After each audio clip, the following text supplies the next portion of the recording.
We one-on-one with Mike D, you know what I'm saying? Check it out. You know what I'm saying, bro? Hey, look, Jhiame Sinatra, Uncle Jhiame, whatever you want to call me, Bradshaw, 44 for Lil, Memphis, Tennessee, chime in.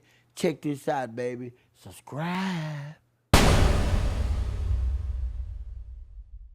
I just want to know right out the gate, why the you saying my name right off the back about DJs? What the hell Mike D do? No. I brought your ass in just to say we need to talk about this shit that we seen when I seen these dudes pointing toward a goddamn ex-rapper, failed rapper, one, now a DJ, which is a good thing. I'm proud of what he doing, but just to sit up here and think this nigga, I was just trying to explain, Mike. Who is who though?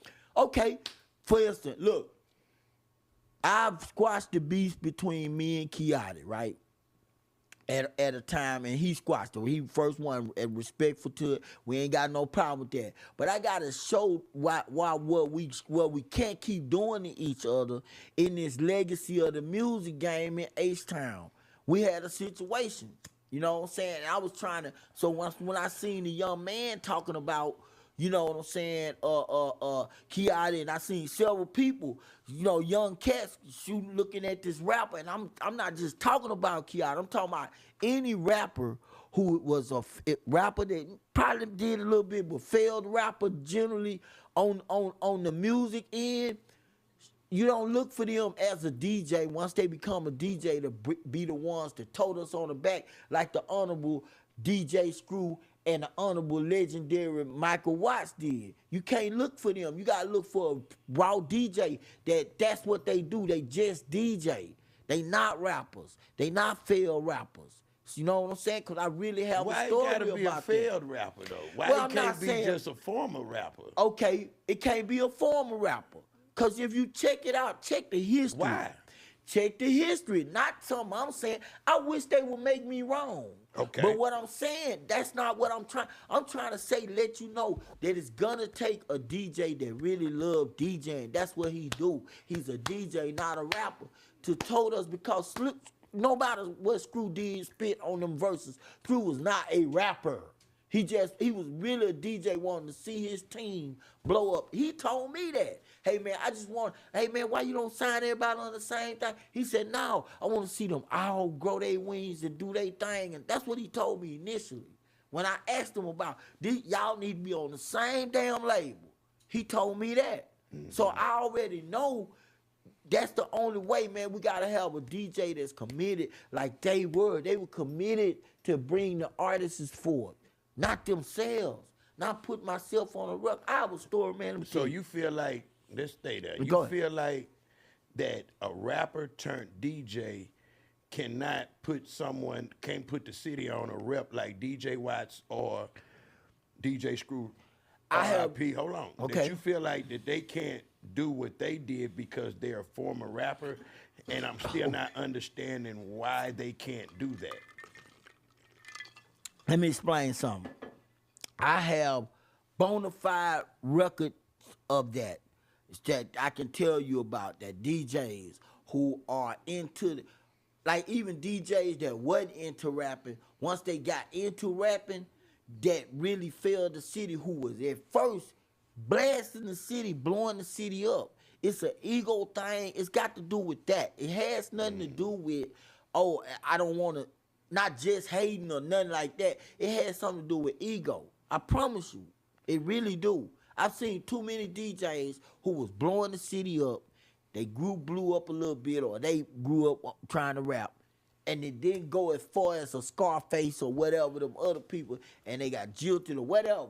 After that, don't even play no H-Town shit. That's why we had the Atlanta explosion, the Weezy and Drake explosion. So if they're a DJ that can't be a rapper, you feel like a rapper can't be a DJ for that same reason? I believe a rapper can be a DJ. That ain't what I'm saying. I believe don't look for them. I'm saying to you, I hope they prove me wrong. I'm being honest. For the first time out of 40 years of Houston music. But listen, if you're gonna depend on somebody, depend on the next DJ that don't mind blowing up his independent artists in Houston. So what you're saying, if you were a rapper, then those guys were your competition.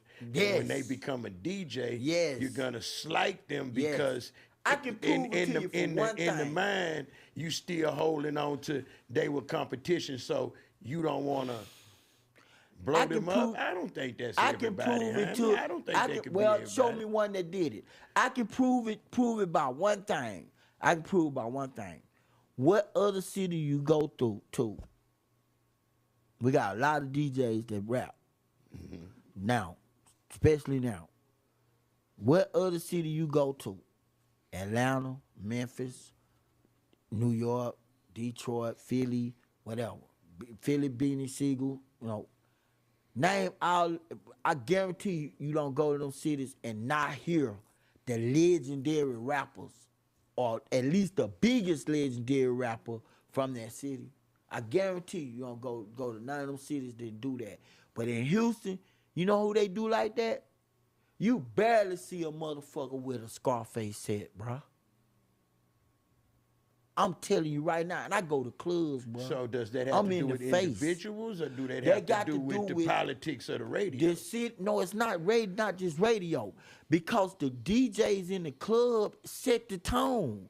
For somehow, I don't think they remember that, because they set the fucking tone. Mm-hmm. So if they would play a Brad, they'll play Scarface, screwed up click shit before they play Scarface. Mm-hmm. When Scarface got on the Office, this motherfucker was calling like, damn, he from Houston? Yeah. They didn't even know he from Houston. Niggas from Houston. So I'm letting you know, that show you right there that the DJs have somehow taken their mindset to be more of the stars of, like we go to clubs now, the DJing and nobody dancing. And they love we never liked the DJ. DJ never used to like motherfuckers just standing in the building looking at them. What about the DJs that have Houston sets, though? Huh? You have DJs that have Houston sets. That's the ones that's going to save us. That's the Tricky C. I'm going to tell you somebody that I believe. I've been in the club with Kiadi had a Houston set. Listen. As an MC. I'm going to show you what I'm talking about. Okay. Let's talk about a story that's going to really be real. It ain't nothing you can say against it, and he can't say against it. Like I say, we squashed the beef on it, but Kiadi is definitely a young OG under me. I worked with him when he was a kid. I was friend to do some work with him. I already paid for it. They already paid me and all that kind of shit. When he was doing Yankee Doodle and all that other shit. Kiadi, I respect Kiadi ever since when he became a DJ in the club. I made sure he got real, taken care of. I had a set called Google Me. Some guys called with a song called Google Me. I made sure he was taken care of very well, because I recognized that he was gonna be big in the radio. So by the time he started doing weekends at the radio, everything was good. He had nice money coming through me. So to let you know, it's been bread. I ain't been just talking. You know what I'm saying? Mm-hmm. Okay, so my 35th year of music business, I called him because Michael Watts, thank God for Michael Watts, he was the first one playing A So Real on everybody's on the station. Mm-hmm. So they loved it. Not only would he play it, they loved it so much, not only would he play it screwed up, he would end the show with it regular. So everybody started getting to it. So Kiadi would be at a club and grab that song from me. Hey, or tell me, hey man, I got that song, you gonna do it? Okay, yeah. And he'll play it, and I go up there, and the whole crowd would repeat would do these words. So he knew the fanship, because my shit came out in CDs too, even back then. Back then we had CDs. So my shit came out in CDs, not just online. You know what I'm saying? So when I called him, I knew he had in his contract, it was like Watts, because I know it was like Hatter, because I know the inner workings, because I know the lawyers that fuck with them. So that he had a contract to do 2 songs, at his own choosing, do every show. So you saying DJs have contracts where some of them do. They obligated was the first one. They obligated to play so many Houston songs? No, they have a contract that they are put in there saying, let me play 2 songs at my discretion. How to have 2 songs they can break, basically. Right, that they can play, yeah. Right, okay. And just on their own. So how to had it first. Judge Fad made sure he put that in the contract. Motherfucking Kiati copied that. Somehow they talked about it or whatever, and he got it like that. So I know you got these songs you can play. See, I know the inner workings. So I called him. It was 35th anniversary of my 35th year in the music business. I know you know that. You been knowing what I do. You the shit. You big now. We work together. I'm on some mob shit. I help get you along, push you along with something. You supposed to come back and return that, right? Okay. I'm mob shit, and I know I'm not a gangster. Gangsters. Yeah. Okay, suits and shit. So the nigga tell me, I said, he said, oh, well, how you know? Cause I hit him. Hey, well, how you know? On thing. Well, how send me your cause I couldn't get him on the phone, so I went on the page. Send me, tell me what you talking about, the ASO real? Let me check your analytics. He checked the analytics. I said, the analytics? Why would you come and me got in my box? No, why would you come at me about the analytics? I already knew what he was finna do. He went on there and he seen like 1,000 views, 1,000, shit. And he came back and said, well, man, your analytics, you gotta get your analytics up. Peep this out. What station was he at this time? 97. Okay. So I knew, nigga, you know that people love this goddamn song. So you know the analytics don't fit. I'm not in college, man. So I ain't automatically got 20,000 people. So he went Hollywood on you. He went Hollywood on me. So I said, hey, man, you know the analytics. You know it's more people love that song that's on this goddamn spins, And then plus I was getting checks coming in every month on the digital, so it was picking up, And I said, hey, man, you just showing a little love to me. It's already in the system. They playing it, because Watts will play it, do the mix shows and everything, even the regular shows. So he did that for a year or something. So you already know this song is familiar. Just play the song a little bit and then say, Jaime, shouts out to Jaime, 35th year in the game. Now, man, I can't do that till the analytics come. I say, nigga, but you gonna keep breaking that song that you copped. The idea when you said Ace, my song is called the Ace So Real. His is called what? H-Town For Real. You see what I'm saying? So when I did that song, wasn't nobody doing no more anthems for H-Town. It was like H-Town was getting put on. That's why I did it. Because that song, it was an anthem to my H-Town, to the love I got from them coming to this city. So you feel like he did a rebuttal to your H-Town For Real. A lot of people did. Ro did it too. Hold on.